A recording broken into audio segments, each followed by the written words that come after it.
Good afternoon, everyone, and welcome to this online event of the Future Classroom Lab, organized in the context of the launch of our new publication titled Sound in Schools and Its Impact on Learning and Teachers' Wellbeing. My name is Konstantinos Andronikidis. I work for European Schoolnet, and I have the pleasure to be your host today.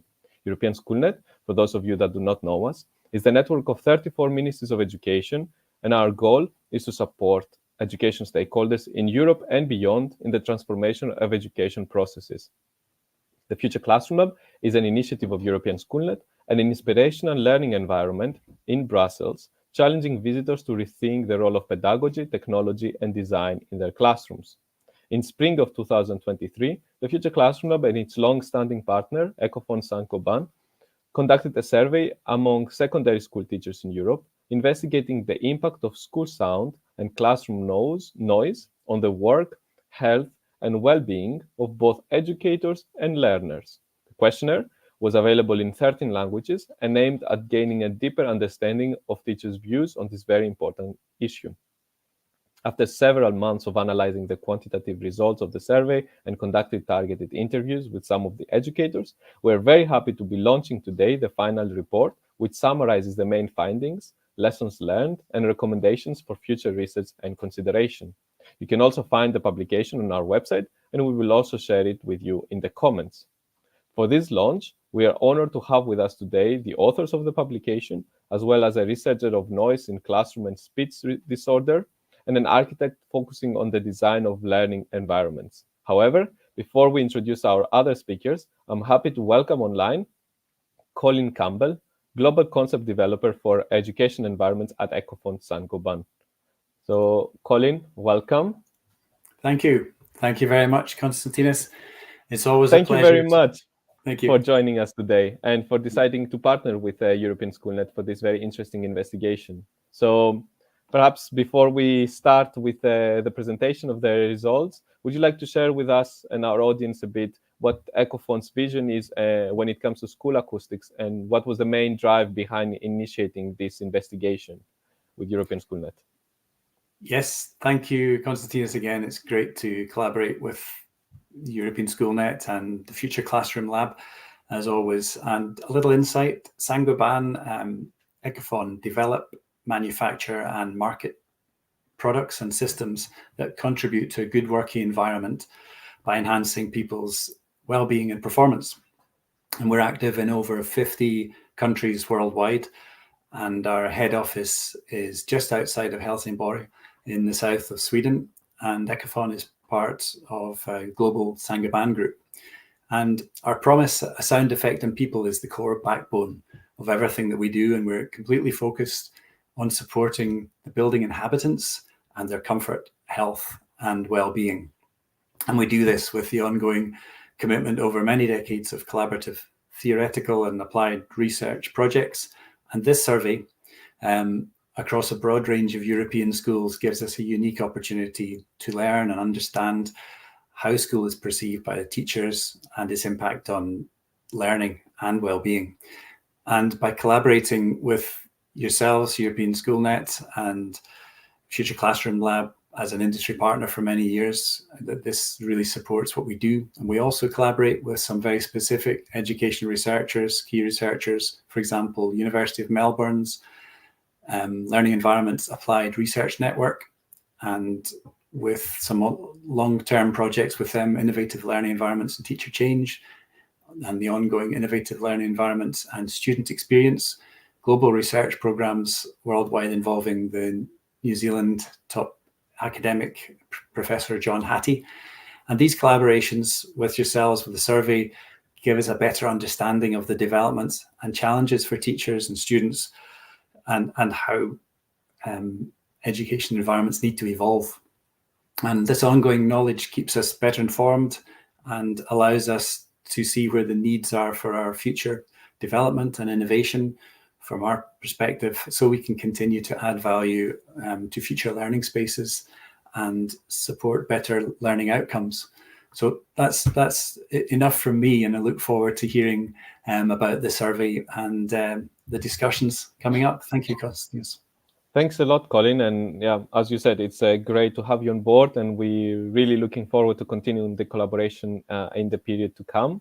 So without further ado now, I welcome online Anna Laguinha, Education Consultant at European Schoolnet, and Antoine Bilguin, Pedagogical and Research Coordinator at European Schoolnet.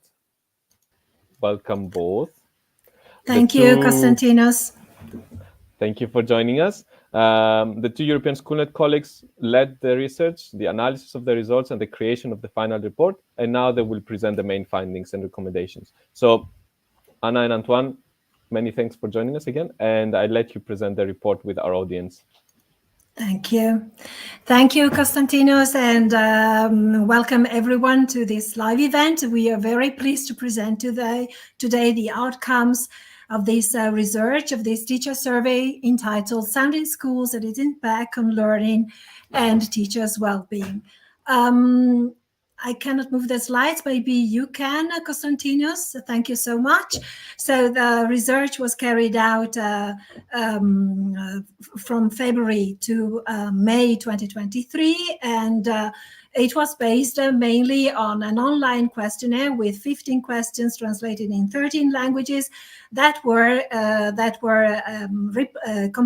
completed by over 2,000 teachers across and school heads across Europe, plus also a series of semi-structured post-survey interviews in which we invited some selected teachers from different countries teaching different subjects and from different professional backgrounds to share their experience about the impact of sound in their own classrooms. Next slide, please.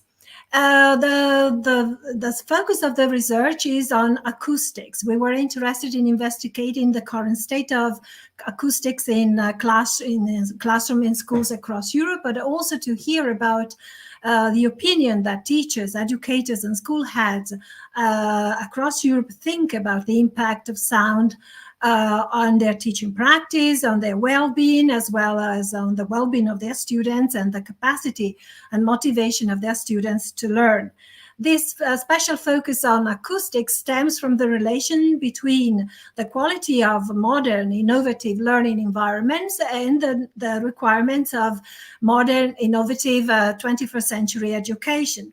Over the last decades, more and more teachers have been innovating their teaching practices, have adopted innovative pedagogical approaches, and many have shifted a bit from the traditional teacher-centered, teacher-led way of teaching to more innovative, student-centered approaches that require students to become more active in the classroom, to do more hands-on activities, to discuss, to exchange ideas, to construct their knowledge. And this, of course, causes also, to some extent, an increase of the levels of noise in the classroom. So the aim of the research was also to investigate the pedagogical aspects of this sound impact on curriculum, for example, syllabus, on assessment, as well as on organization, school organization.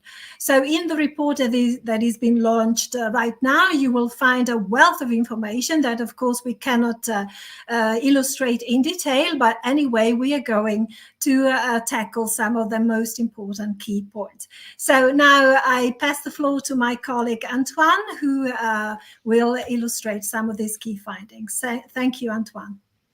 Thank you, Anna. I will present some results from the questionnaire, but the numbers can tell us, well, something, but there's a limit to what the numbers can illustrate. So I will, at some points, I will also ask my colleague Anna to comment on the results, because she conducted these post-questionnaire interviews, and that will enrich and give more context to the numbers I present. I will give a few numbers from the demographics. So to begin with, we had a large participation from Portugal, and this is due to mainly the education systems being different. So in Portugal, for example, there's a more centralized education system, and it is more easy to reach out to teachers throughout the country nationwide, and that was the case here. While in Nordic countries, for example, the education system is much more decentralized, and in Spain as well, Sylvia might know, autonomous regions are responsible for their own education system. So these affect how you sample the respondents in research as well. Then the largest proportion of teachers were coming from lower secondary level. That's more or less the same level as the age of students we see in studies like ICILS. It's a bit below PISA, to give you a reference. In terms of experience, very interestingly, we had mostly very, very experienced teachers and less of those who are newly qualified. If we combine science, technology, and mathematics, we can say that the largest proportion of teachers were coming from STEM subjects, but we also have a large group representing the foreign languages and reading, writing, and literature and social studies, and even also practical and vocational studies as well. And then traditional classrooms is the most frequently occurring teaching space for the respondents, but there is also a bit above 10% of teachers who are mainly using learning labs as well.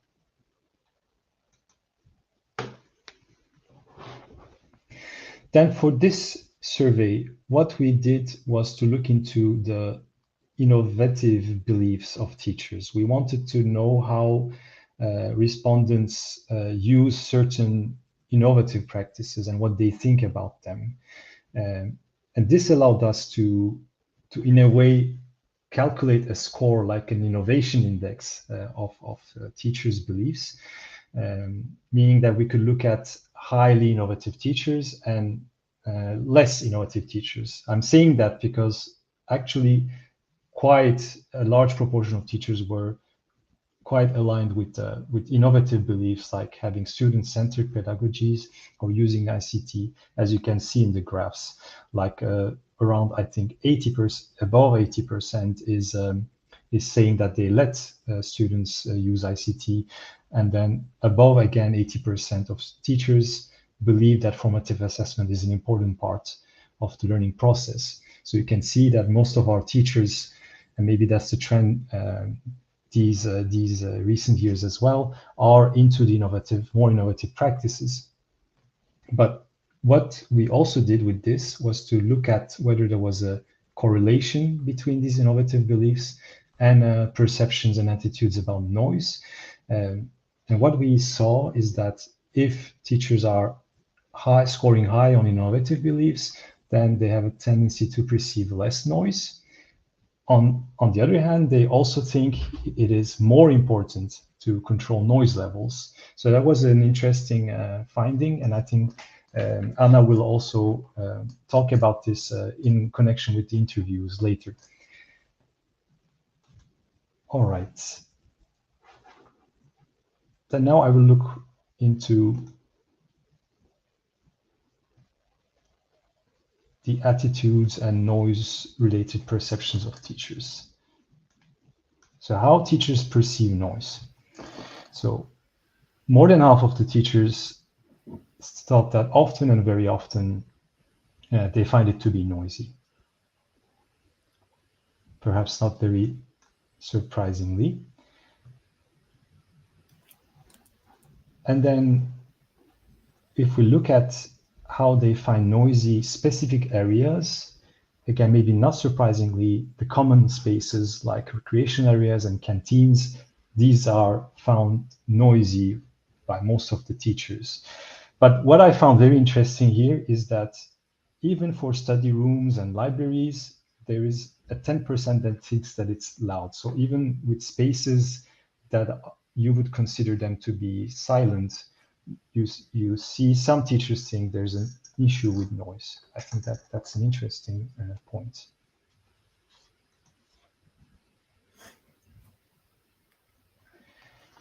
And when we asked about the main causes of noise, according to them, what comes out overall is that teachers find the internal noise in the classroom more of a problem. Let's say it's the main cause of noise for them, not the noises from the outside, but noise that comes from students, from the sounds coming from objects in the classroom, and so on. And I will now ask Anna, because I think there is much in line with this from the interviews. So Anna, what would you say? Absolutely. Thank you, Antoine. Very interesting so far. Most of the teachers we surveyed and interviewed confirmed that they teach in traditional cellular classrooms that are not acoustically insulated, and there is often strong reverberation. Simply, the noise rebounces, reflects off the hard surfaces and amplifies, and this increases the noise, the background noise in the classroom, so teachers have always to raise their voice. These reverberations are particularly strong, especially in old buildings where there are large spaces and high ceilings, or also when they have to open the windows for air circulation, or at the beginning of the school year, the end of the school year, when the climate gets a bit warm and they need to open the windows. All teachers we interviewed agreed that the most annoying cause of noise is internal in origin, and many also said that they find particularly annoying when students start to chat or they show disruptive behaviors. Also, they say that sound levels vary throughout the day. It's not always the same, and not every school day, and that every school day is different. Also, because students, especially the younger ones, are very quiet at the beginning of a school day, but they tend to get loud at the end of the school day, or before the end of the week, or before holidays, when they want to go on home, of course. And teachers have noticed also that students tend to get louder when they are involved in less structured activities. This is pretty interesting. So when they are given the opportunity to express themselves, to use their creativity, they feel free to, of course, talk more.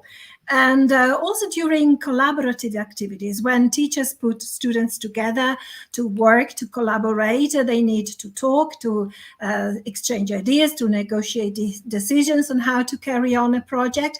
But in that case, the teachers don't find that noise so annoying. Some teachers call it the sound of collaboration. And they seem to tolerate higher levels of noise in the classroom because that noise is constructive. Sound levels tend to increase, they say, in the classroom also when students are less stimulated or are feeling a little bit bored.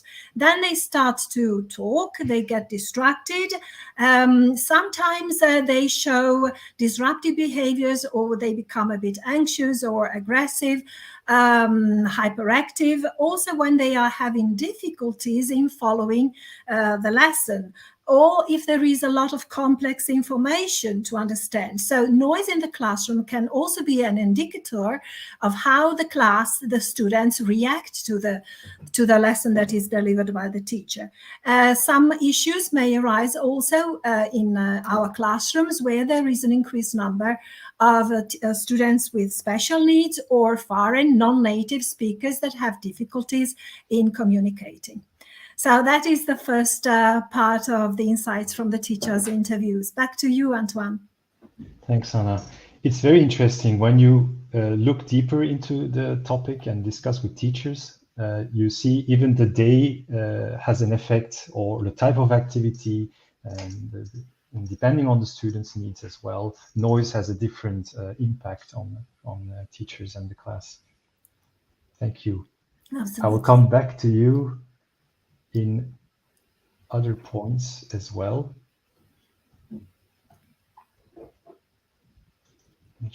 Okay, yeah, I'm moving the slides, but it takes time to react. Then, how does school noise impact on teachers' work and well-being? We had a list of statements that are about the attitudes, well, the beliefs of teachers on this topic. So in the first half of these, well, we see again communal areas and external noises. They are seen as less impactful, consistent with the previous finding. And yeah, noise level tends to increase when students work in groups. That they agree to a certain extent to that, but maybe this 40% of them being not sure about this reflects that they find this okay during collaborative work, like Anna also referred to when she was commenting on the interviews. But when we look at the second half of the statements, there the picture changes a bit. So we see that teachers agree that students are affected, like the interactions in class are affected. Around 78% agree with that or strongly agree that they have to raise their voice, and that they are also not sure that explanations reach all students in the class. That's I think that's a critical issue. 58% of teachers agreeing with this, I think, is not a small number. And about I think in the interviews as well, the teachers commented on these issues. Anna, what Yeah. Oh, yeah, sure. Well, noise exposure, constant noise exposure is seen as a problem, a big issue for teachers, and it impacts their well-being for sure. Voice is their main tool in the classroom, in the teaching profession. So the fact that they have to raise their voice can cause frequent headaches, persistent sore throat, voice problems, even high blood pressure. And when the sound levels, the noise in the classroom gets unbearable, some of the teachers really feel uncomfortable and some have to stop teaching. And together with this workplace stress, there's also a big psychological burden when they have to face very difficult situations in the classroom with some of the students. At the end of the day, teachers say that they often feel drained of energy. They come back home, they are so tired they cannot fulfill other tasks, like, for example, marking texts, preparing lessons, etc. And when they are on holiday, they need at least a couple of days just to disconnect from school issues and start relaxation. Noise impacts teachers also in terms of their performance and causes often frustration when they cannot teach the way they would like to. So we may say that the quality of the environment the classroom will also influence the quality of the teaching that the teaching is doing in that classroom. Most of the teachers say that staying focused and in a very noisy environment is a big challenge for them. Sometimes it is difficult even to keep track of their thoughts while they are delivering a lesson. High levels of schools also affect the way a teacher will manage the class, the way they will use their voice, and also the way the students will respond. When students get too loud, it is always difficult for teachers to keep control of the class. And many teachers, especially language teachers, find that excessive noise in the classroom also impedes efficient communication and effective exchanges in the classroom with the students and the teacher. Also, they say that nowadays managing classrooms where there are disruptive behaviors by many students is getting a big challenge, and they need help cope with that. So there can be this can be related to increased numbers of students with ADHD, autism, Asperger syndrome, or special educational needs, so students that require special care in the classrooms. So that's it on this side. Thank you, Anna. I thought when you mentioned the language teachers, I guess if you're, as a student, you're hearing instructions in another language, noise is even a bigger problem. I can absolutely imagine. And also because they need to really feel the nuances of the language, the pronunciation, etc. So, and it is important to have a calm environment to do that. Absolutely. We also then asked, okay, the previous statements related more to the class in general and the teacher's experience. We also asked teachers how they think noise impacts their students' learning and well-being. And here we see, again, a large proportion thinks that at least once a week, students are impacted, that they're having mental or physical challenges due to a noisy environment. And more specifically, we see that around 50% of teachers agree that students feel tired or stressed. And that's, I think, in line with what comes out of the interviews as well, that students feel frustrated or sometimes they become aggressive from the noise and they get tired. A higher proportion finds it difficult to concentrate, according to teachers. And again, they also might struggle to complete tasks, according to 57% of teachers. So those are the proportion who agree or strongly agree with this statement. And I think also this is in line, well, let me see. This is also in line with interview outcomes.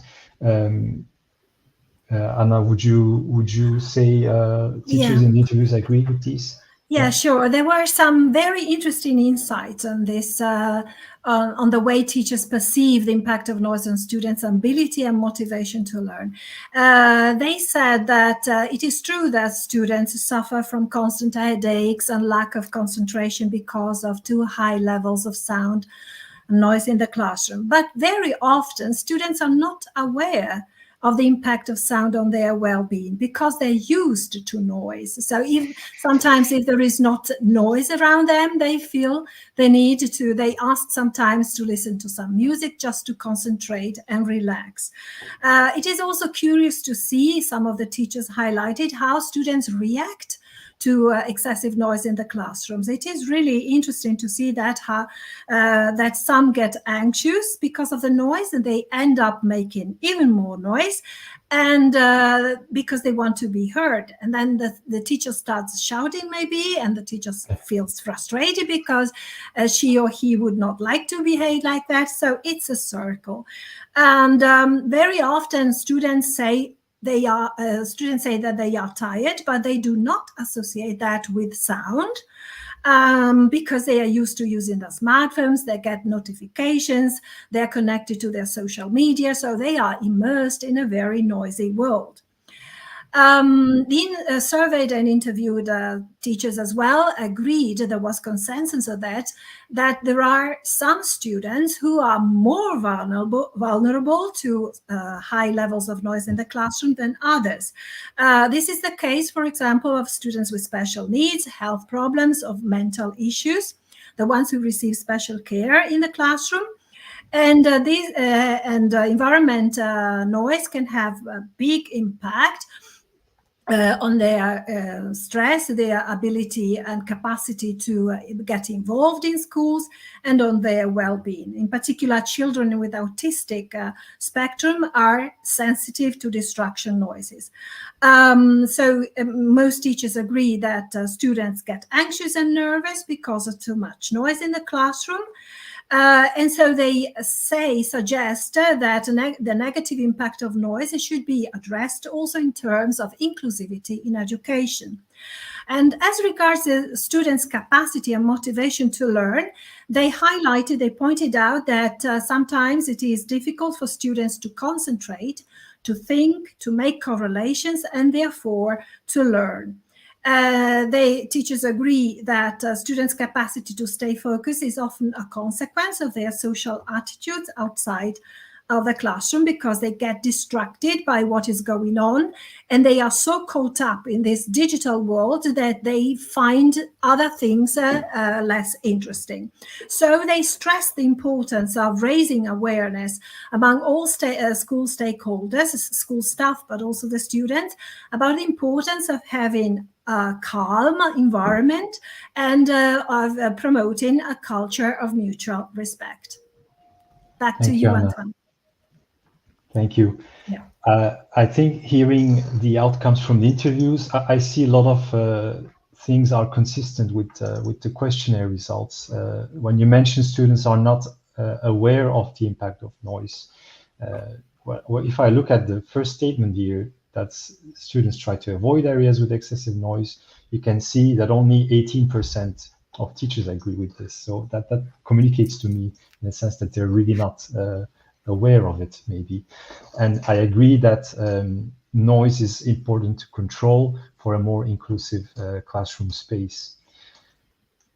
I will slowly move towards the recommendations and the policy implications that can be drawn from the survey. We simply asked first teachers how important they find to control noise levels in learning spaces. And as you can see, a very large proportion thinks it's extremely important, and perhaps almost 90% thinks that it's important. When we ask them this list of changes that could be can be turned to implications and recommendations. Well, a large proportion of teachers, around half for the top two, said that students can, that they would like to see that students can hear them without any problem, and that they would like to be able to hear themselves without having to raise their voice. So these are the top two changes that teachers would like to see in the classroom. And Anna, are there any maybe other things, comments from the interviews that are in line with these or different ideas? Sure. If you can move to the next slide, we are going to present some of the proposals of the aspirations that were gathered both from the questionnaires in the other options section. So teachers proposed some measures that schools and school authorities could implement to mitigate sound in schools, as well as from the interviews. So on the whole, we divided such measures in three sections: school organization, school culture, and you will see the next ones. So on the whole, the teachers believe that if they could teach in less noisy classrooms, both teachers and students' well-being and performance would improve in general. So they would, I'm not going to read that all, you will find that in the report. And as regards to school organization, they would like to divide the classes, for example. If you move on the next slide, we can take a look also at the suggested measures as regards school learning and collective spaces. This is quite interesting. Teachers in general would like to have more flexible learning spaces that can allow for different classroom settings, and would allow also both teachers and students to work individually and relax, reflect, and whatever. So they would like to have learning spaces with flexible layouts, and that were possibly acoustically treated.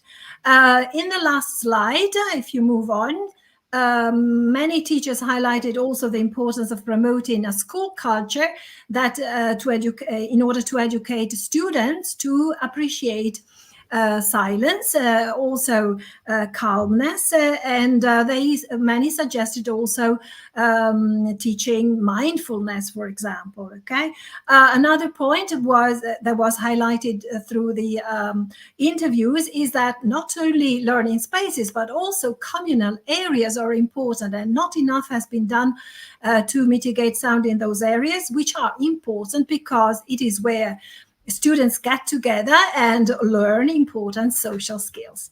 So that's more or less all as regards suggested measures. Thank you, Anna. Now, this Okay. was, yeah.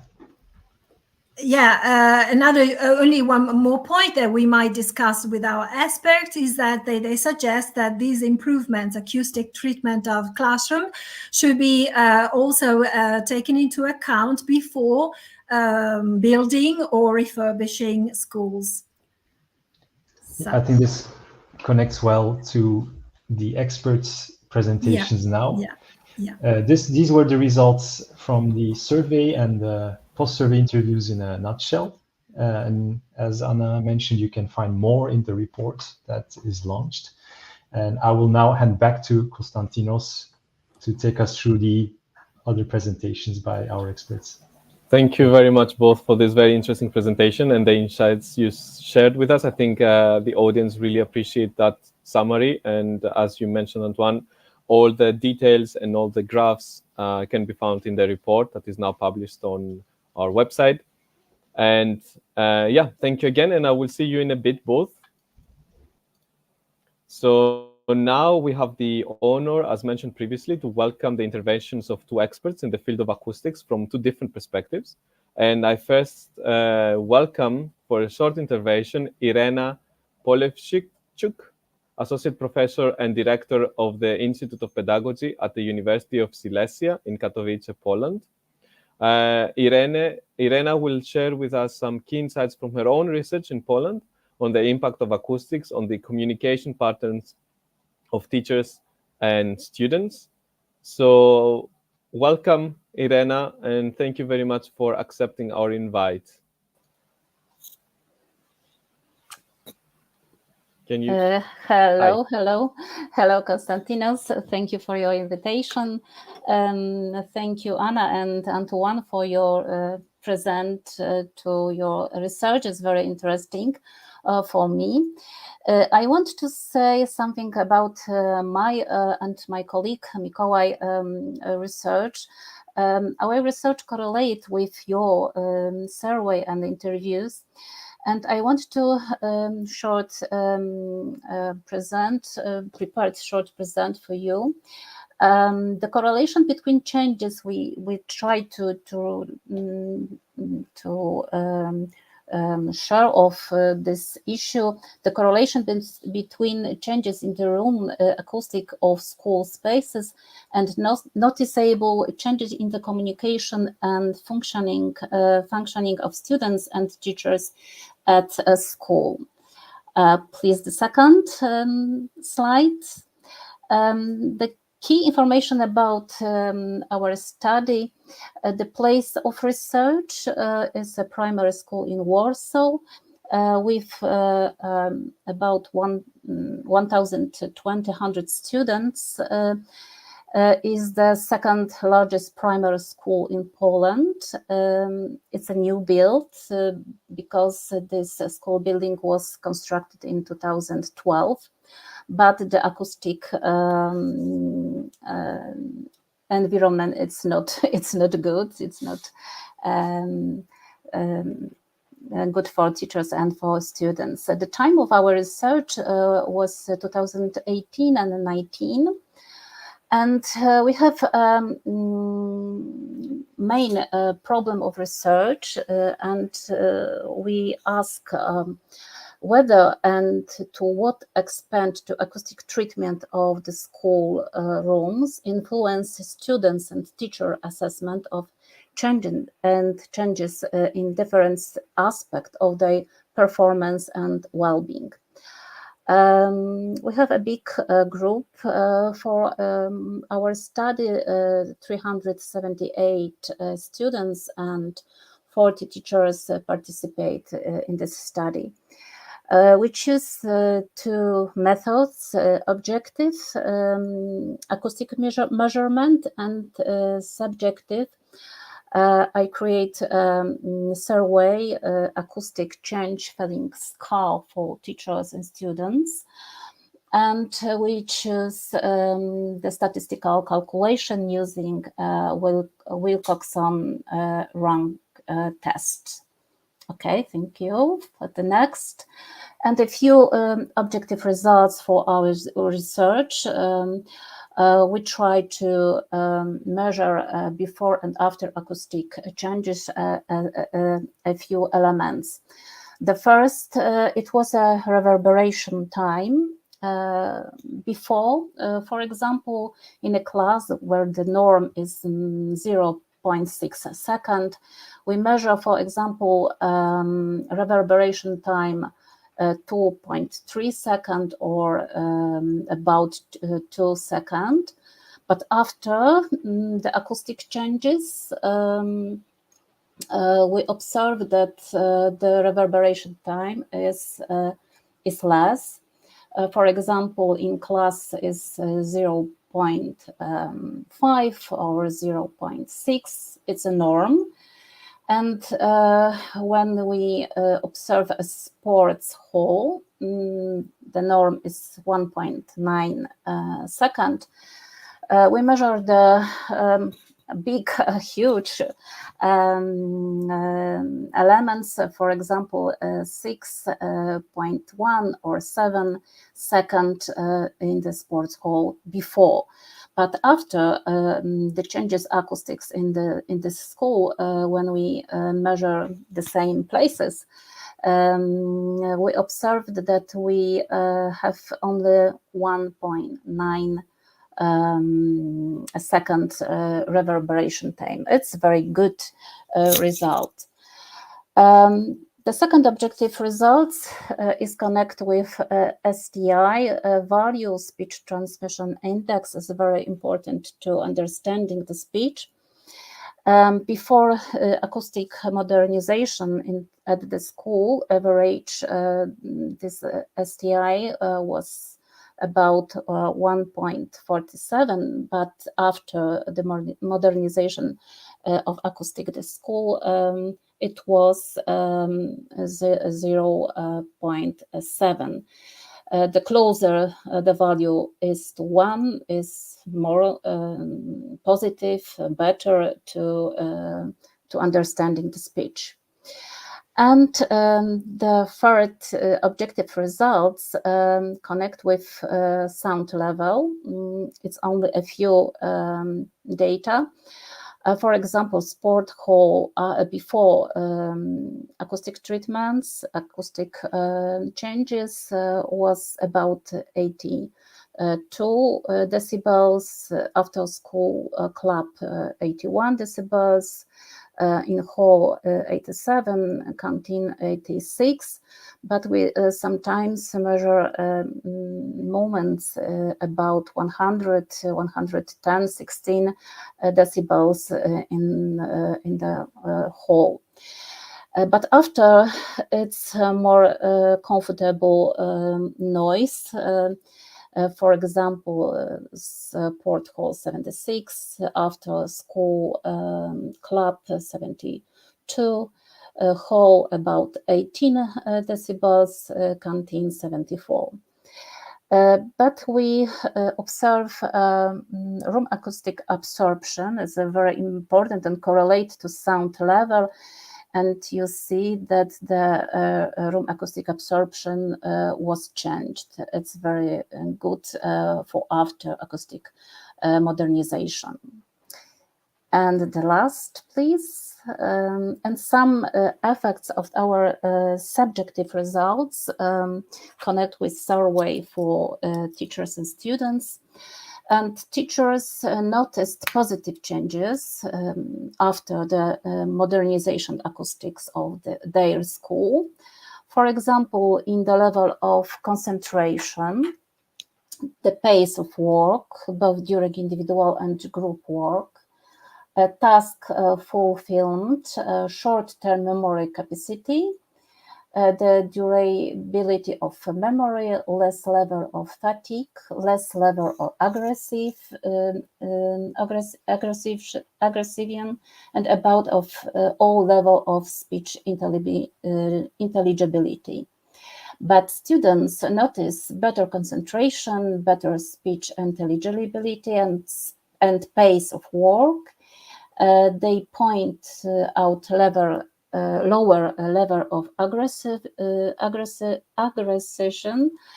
expressed level of changes are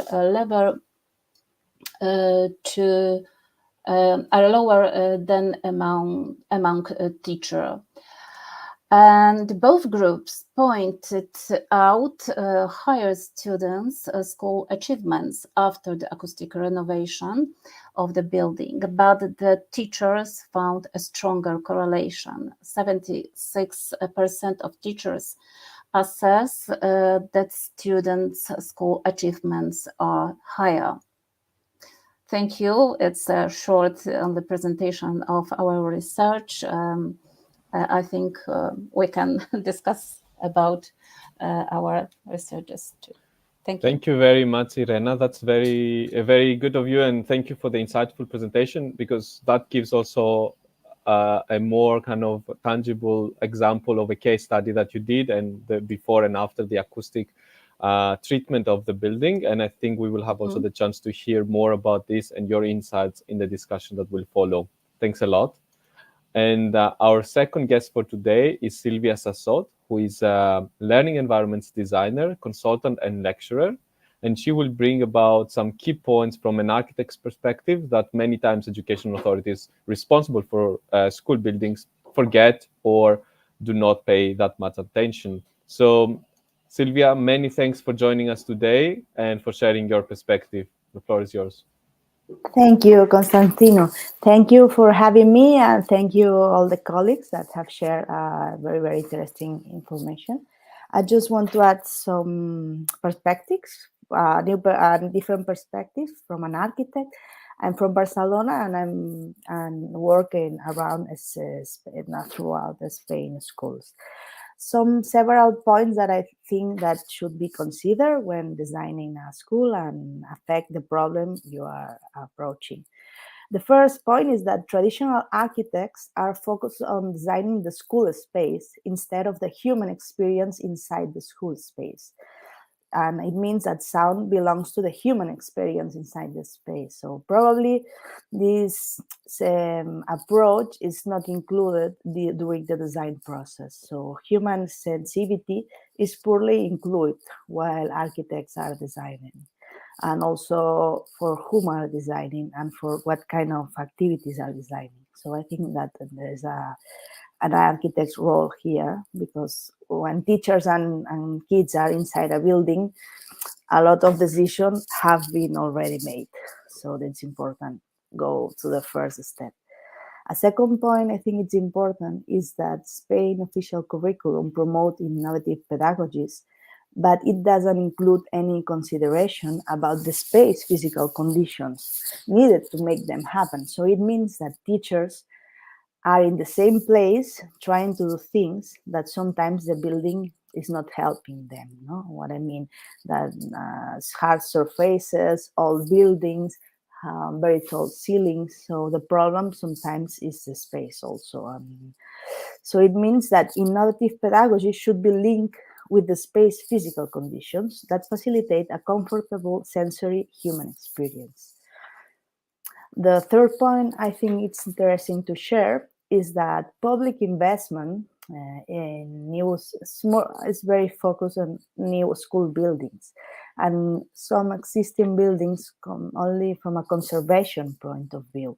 But there is lack of information about how to improve school spaces and buildings from a teaching learning perspective. So it means taking care of acoustic treatments. I've listening my colleagues. I think it's a very important point that noticing for myself that the voice is the main tool for the teachers. So architects should be aware of that and prepare the space for helping teachers use their own tool. No, otherwise we are not helping.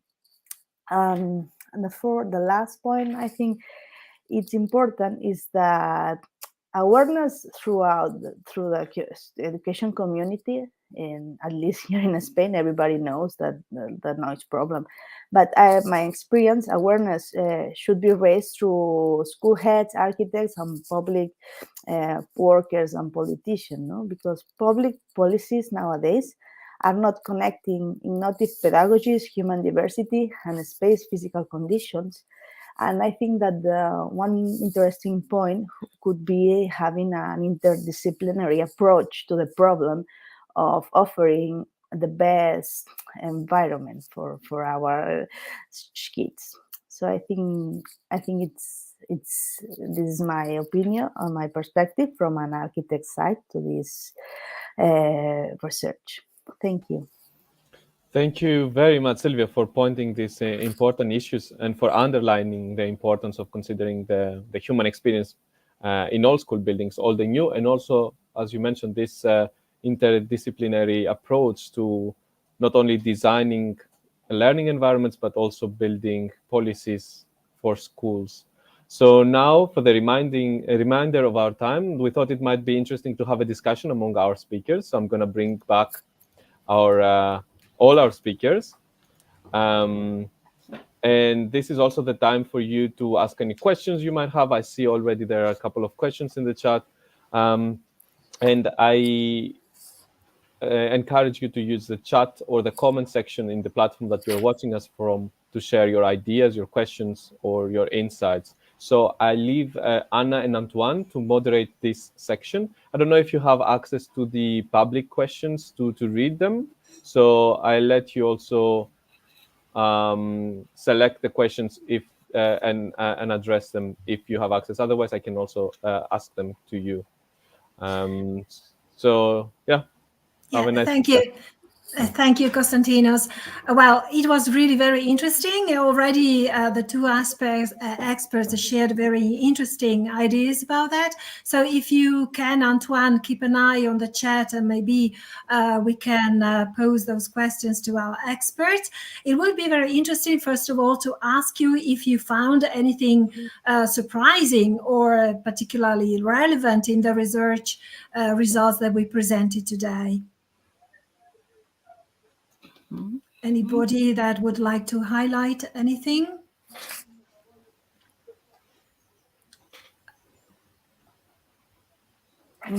In my case, I think that it's a very useful research to convince people that this is a very huge problem, no? And because a lot of people is not aware, and I would like to learn more for special needs children. I think that it's very, very important. I think that this point is very, very.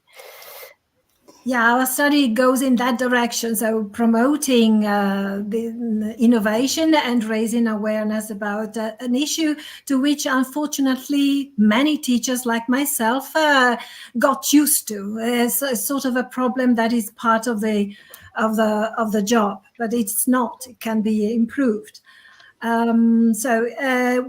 I would like to ask this question. We picked this question, which was raised by one of the teachers we interviewed. She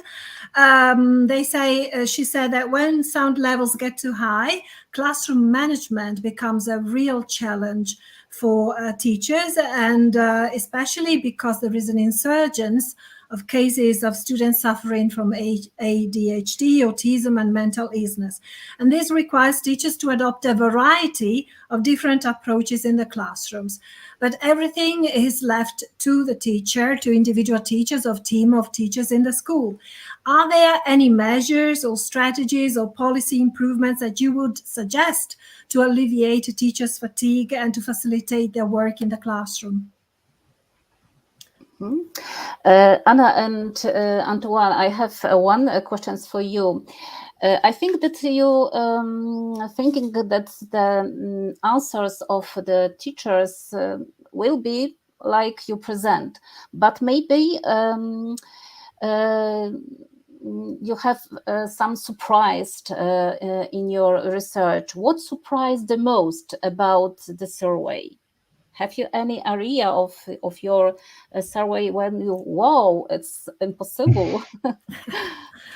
Well, not in my case really, because I was a teacher 20 years, so I am aware of the issues. But this is why we are asking you and the people who are also in charge of, who are helping schools to refurbish these learning spaces, maybe. Yeah, in my opinion, one of the surprising aspects was the fact that many teachers said we are not aware of how noisy our learning spaces are. We feel the load, we feel the stress, we feel the tiredness, but sometimes we are not aware of how noisy it is in terms of decibel. And with your presentation, there was one of the teachers interviewed, for example, who reported about an experiment she made in her classroom. She put her smartphone in the classroom and then asked her students to first be completely silent and then to start talking at different volumes, and they recorded the decibels on her smartphone, and they were really struck at the results. So I think, yeah, this is what impressed me, the fact that we are not enough aware about the impact the sound can have on our well-being as teachers and on the motivation to learn and well-being of our students. Yes, thank you. I think it's very important that the awareness is higher, that the noise is important to in their job. But I think that the one of problems Silvia said about it is the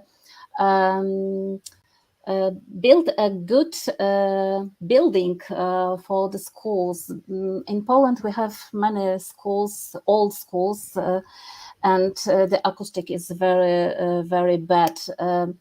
But in Poland, the Polish building standards of noise level were introduced in 2015.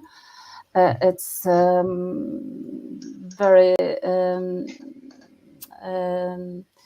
I think that many schools, maybe 19% more or more, was without this standard, acoustic standards, and I think it's the one of the most that we can change the acoustic environment at the school. Yes, it's for example, in our research showed that one of the way is change the acoustic walls, acoustic environment, but it's not cheaper for the school, government, and others. Yes. Yeah.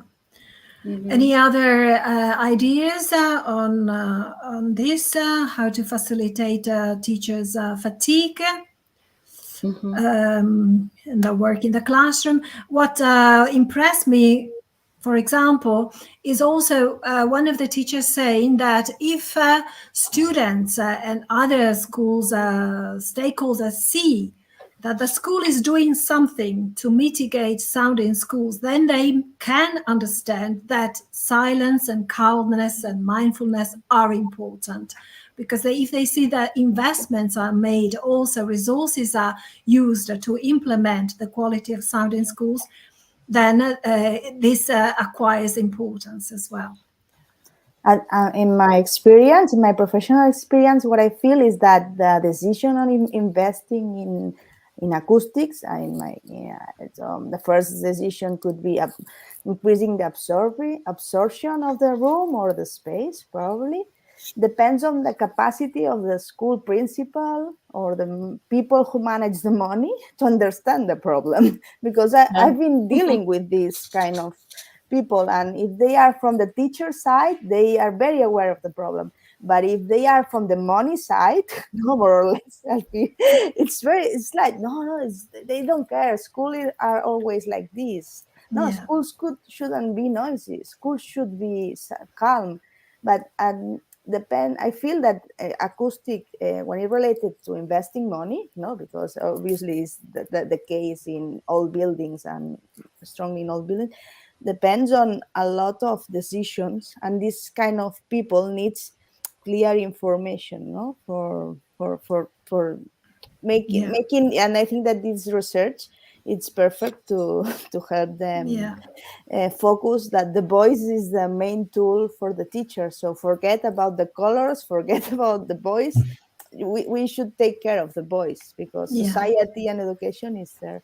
So I think that there are solutions, but also the point is how to convince people, no, probably. Thank you.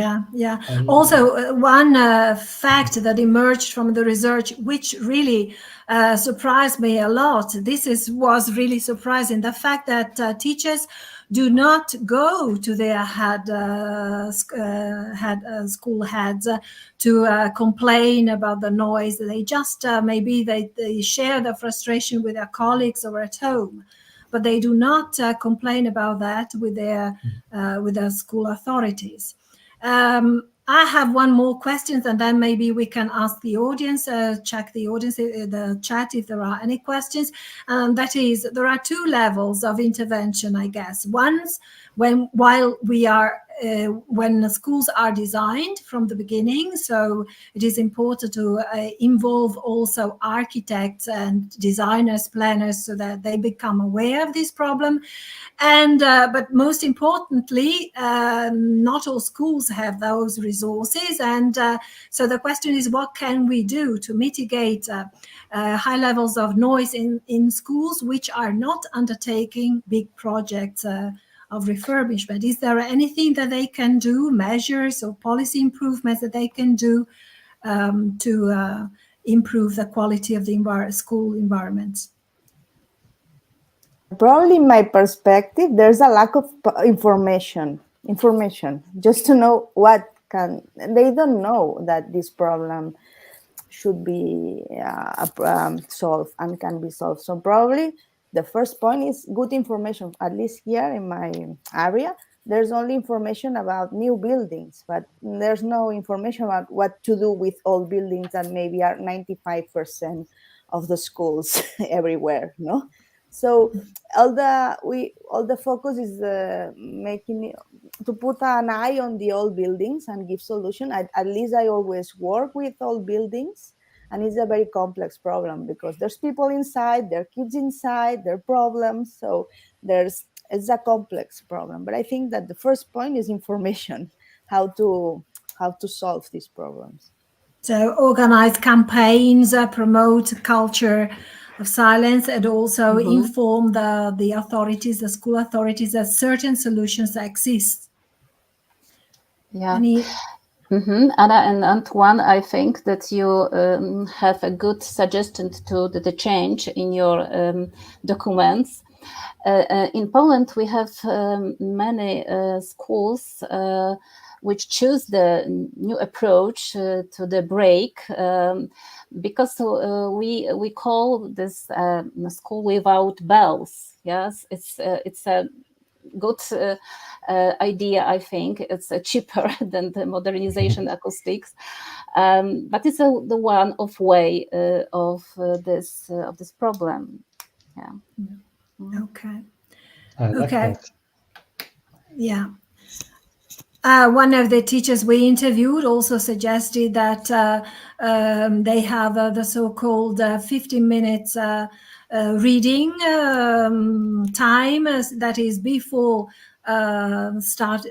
during a break, before starting the next session at school. The students are free to pick up any book from the library or bring their own from home. They can just sit down, relax, read the book for 15 minutes, and they have noticed a big improvement also in the quality of the lessons in the hours after that.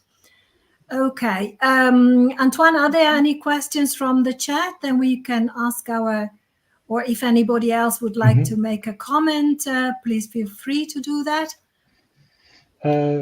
There is one question, and I can also add my question afterwards to the experts. I see from the chat that they asked about gymnasium and sports hall. They're asking if there were any specific findings from the sports halls, and also whether sports teachers, I guess physical education teachers, were commenting on the noise situation. So, for example, whether there were any sports teachers who wanted to move to a different subject, and I'm guessing it refers to the complaints about noise. I don't know if we had any interviews with physical education teachers, Anna. We didn't have any interviews actually, because we focused on classroom teachers. But anyway, there were quite a big number. There was quite a big number of sports teachers who completed the questionnaire, if you remember, Antoine. And all of them highlighted how it is important to mitigate sound, because in the gymnasiums, actually, the levels can reach quite, the noise can reach quite high levels. Yes, there were many. So I really encourage the sports teachers that are attending the webinar now to go to the report and find out what the sports colleagues said. And I also saw in Irena's presentation that they took measurements at the sports hall. So Irena, did you have a chance to speak to sports teachers? Do you remember any comments from them specifically? Yes, I remember that we have less teachers from activities lessons, but when we measure the reverberation time in the sport hall, I am thinking this is a very difficult job in the sport hall, because our conversation is very difficult, because when we want to say something to the children don't understand, because the reverberation time is very high. And the sound level is the same. Is the one of the most higher the level of sound as the area of the high level. I think it's very difficult for this teacher, for this part of teacher, because the noise is have rise, must be rise, because they don't understand, the children don't understand the teachers. Yeah. Thank you, Irena. Anna, you are going to say something? Yeah, well, I just wanted to highlight for those who are going to read the report, among the interviewed teachers, that was also there are also the contributions by one teacher from the United Kingdom, whose school has a special section for deaf children. And so about 20 years ago, their school was involved in the so-called Essex study, and they refurbished, they treated, acoustically treated most of their rooms. And so it is even possible to see videos about the condition of the quality, sound quality in the rooms before and after the environment. And this is so in the report there are some sections in which the differences are highlighted for those who are interested. Yeah. Anything else, Colleen? Otherwise, I think we can wrap up. There is one more question from the chat also. Okay. Yeah. Should I? Yeah, you can read it, Antoine. Do you want me to take that? It's asking about integrating elements such as music and nature sounds. And I just quickly, in the absence of being able to absorb the sound and so on is very sad when you see children with ear defenders, or perhaps listening to their own music is not ideal. So this is asking if nature sounds could be helpful, and of course that can have a very calm effect. Ambisonic sounds, light harmonies, and so on. Nature sounds, the opposite, of course, of the school bell in a way. But you know, if you, so many schools, if they're not got the acoustic treatment, these could be good techniques to try and recalibrate, introduce some quietness and the value of some quietness, and then hopefully go from there. But of course it's difficult. But nature sounds, I think, would make a lot of sense in many ways, but there's more research needed on that. But that was very interesting with biophilia and nature coming into the building. I don't know what you think about that, Sylvia.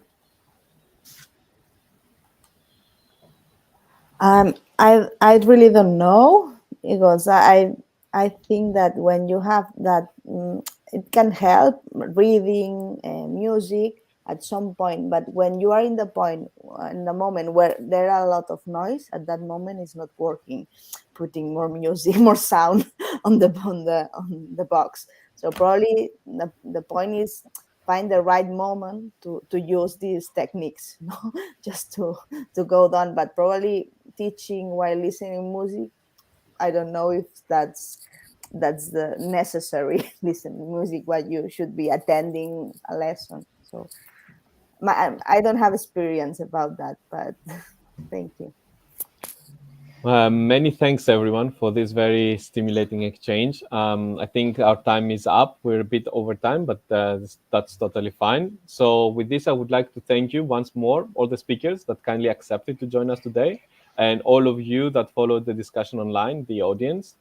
We hope that this publication offers some interesting insights and raise some key issues around the sound in the classroom that many times are omitted from the conversation, or as we heard today, are part of smaller conversations or are not addressed so often.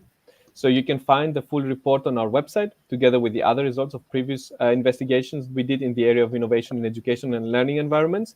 And the recording of this online event will also be posted online on our YouTube channel and then also on our website. So if you want, you can share it further. You can come and revisit it whenever you want. So once again, thank you very much, and have a very nice afternoon. Bye. Bye. Thank you. You.